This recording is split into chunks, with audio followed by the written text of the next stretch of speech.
What's up, guys? Welcome back to our video, and we just got What If episode 1, and it was amazing.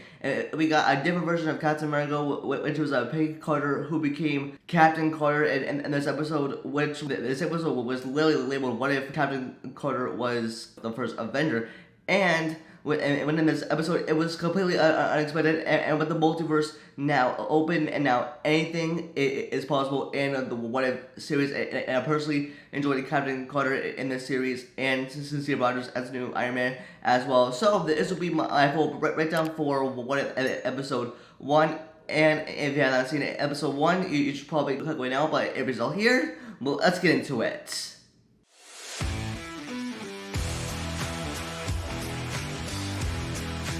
So what if episode 1 starts off with the Watcher to talk about the world that was a war in 1943, and they created the Super Soldier, which was Steve Rogers becoming Captain America, and introducing the kid from Brooklyn who became Captain America. Because spoilers, like there's gonna be some spoilers for the first Captain America movie if you haven't seen it. Now, Steve Rogers took up the Super Soldier Serum, and that Steve Rogers became Captain America. And what the Watcher also tells us is that Captain America made the ultimate sacrifice to restore the world in peace and saving the world. But because if you'll remember from the very first Captain America movie, Steve Rogers as Captain America crashed landed the ship into the ice. He made an ultimate sacrifice, ended World War II. But in this episode of What If, since the multiverse now exists inside of the MCU, when some explosion happened and Steve got really injured when he was preparing for Steve Rogers for the Super Soldier Experiment, Peggy Carter pushed him out of the way and was the one to take that as spy. And now that Peggy Carter was the new Captain America, or Captain Carter. And when Flynn was telling Peggy Carter that the whole Super Soldier Serum project failed, Flynn told Peggy Carter that I can never have a girl as a super soldier. And when she rescued Steve Rogers, as he was being injured, she took that spy as Captain America, aka Captain Carter. And now when Flynn tells her that Peggy Carter wanted to prove herself by becoming the new Captain America, aka Captain Carter. And as Peggy is training a punching bag, so Steve Rogers was telling her that she had to wear a costume and smile all the time, and being Captain America is responsibility. And that Captain Carter was telling Steve that he should have ended the war, because this is referencing again back to the first Captain America movie, when Steve Rogers sacrificed himself for Peggy Carter, and that Steve Rogers ended the war. And now Peggy and Steve now had to fight to get together, and now Peggy and now owes Steve the dance, and that Peggy told Steve and that he needed to find the right partner, which so there's some references from Captain America, the first Avenger. And then as Peggy and Howard are talking, Howard gives Peggy her suit, and give her the name Captain Carter, and she's about to put on the suit, and then she goes to Norway to defeat German soldiers, and then she takes down this German police officer with a nice punch, giving her that Peggy Carter is really fighting for the first time as Captain America, or Captain Carter, of course. And then she retrieves the Tesseract from Dr. Zola.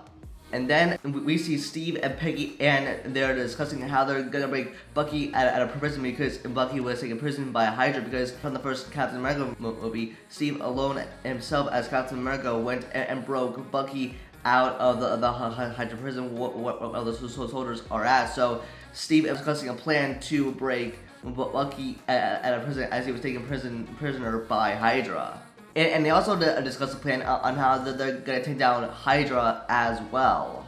Then Captain Carter comes to the rescue, as she is going to Hydra to break Bucky and the rest of the soldiers at the prison. But she goes on a motorcycle, and then she goes down to the Hydra prison, and then she takes down soldiers. And the next thing that Bucky knows is that she doesn't recognize Peggy Carter as herself. Bucky recognizes Peggy as a different person, or as Queen of England. But Bucky recognizes Peggy Carter as a different person, and this is because Peggy Carter took the Super Soldier Serum and became the new Captain America, or Captain Carter. And then we see Captain Carter, Bucky, and the rest of the other soldiers trying to fight Hydra. Like we saw in the first Captain America movie, it's a similarity. And then as they are fighting, they know it's a Hydra Stomper fighting towards them, and it is Steve Rogers. And because with like Steve Rogers not being Captain America, he is something else. He is. I mean, there's kind of like the Iron Man suit, but it's actually a Hydra Stomper. And then the next thing we hear Steve Rogers says is let's hear it for Captain Carter. It's a similarity to when Bucky Barnes said let's hear it for Captain America to Steve Rogers. But now we hear Steve Rogers say let's hear it for Captain Carter to Peggy Carter as they're trying to take down Hydra together. The next we hear Captain Carter says that they have a war to win because they had to win the war, and so it's a jazz music montage plays while Captain Carter defeats the rest of Hydra. The next we see Peggy and Steve having a moment together while they're drinking whiskey, and then like they discuss how they're different, and then Steve mentions that he's just a skinny kid from Brooklyn and that he didn't take the Super Soldier Serum to become Captain America. Instead, he's in that suit, which is the Hydra Stomper. And then Peggy says that like he's more than a man in that suit, so that means that Peggy and Steve almost like had a connection, and then Peggy and Steve almost like shared a kiss, and then they were interrupted when like Bucky and Howard tell them it's time to go.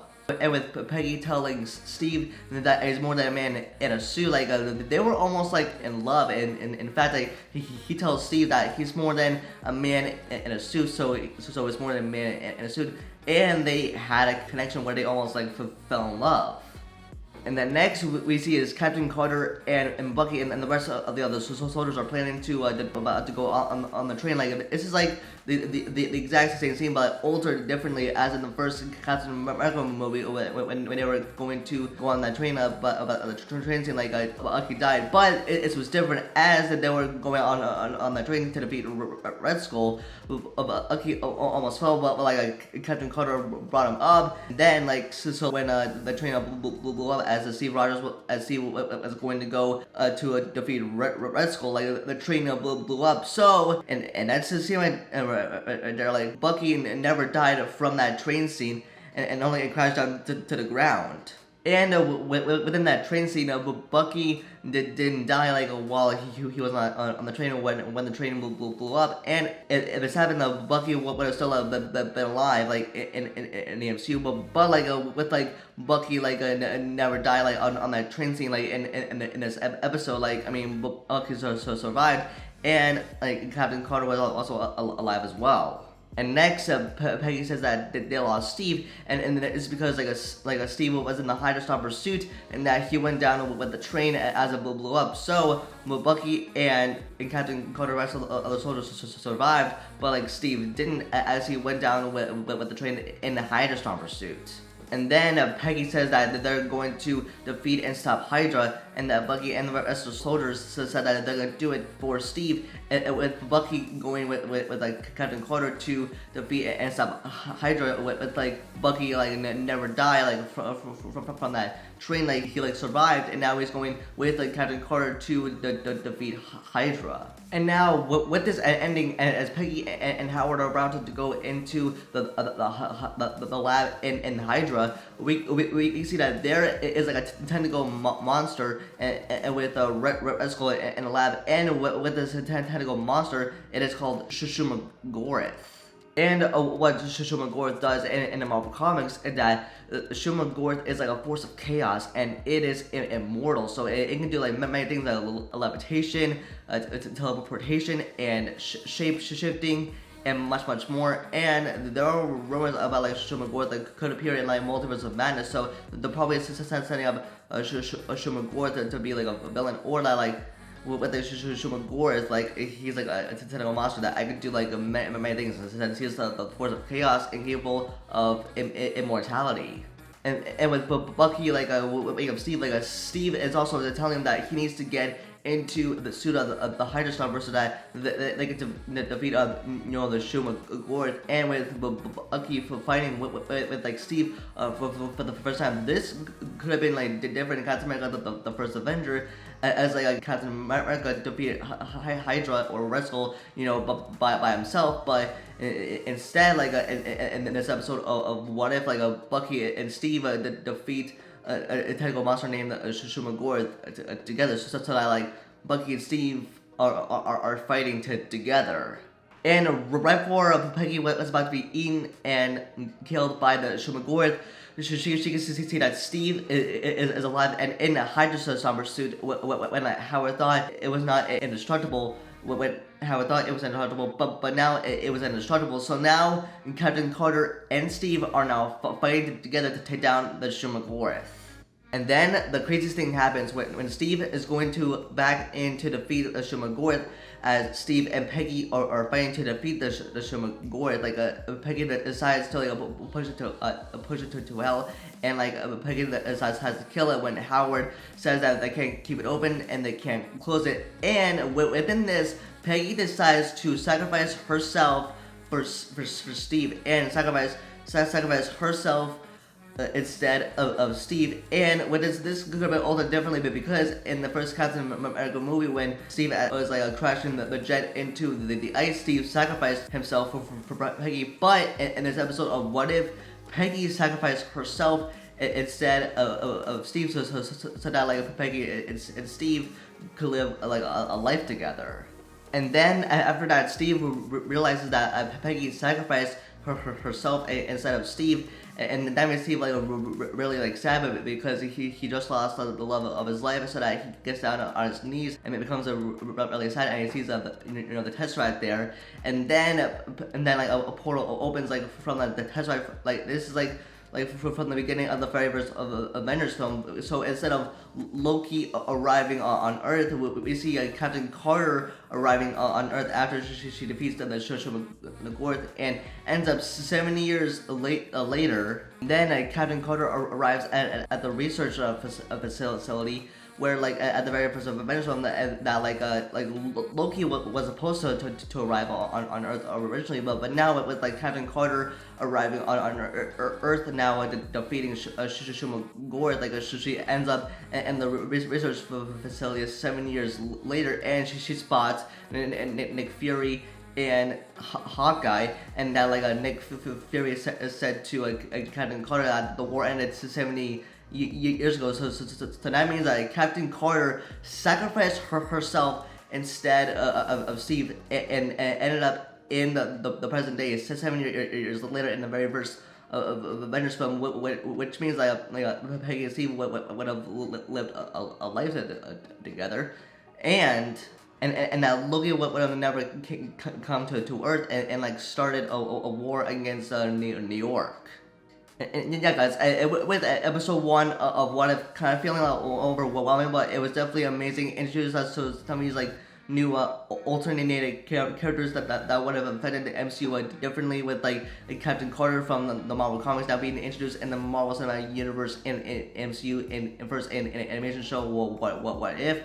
And we've had things that like what if like Peggy took the Super Soldier Serum and became Captain Carter, and what if like Steve actually stayed like in the 40s and Peggy sacrificed herself instead of Steve. And what if like Bucky never actually died on the train and actually survived? So that means like Bucky was like fighting with like Steve and Peggy, and the mission would have been successful. Yeah, and guys, I'm very excited to see what goes down the line for the rest of the show, like with all the 9 episodes in season 1 on the line. I can't wait to see more of what if, what these characters could have been like differently now in the show called What If. So that is it for my episode 1 breakdown of What If. Let me know your thoughts in the comments down below. What would you rate this episode?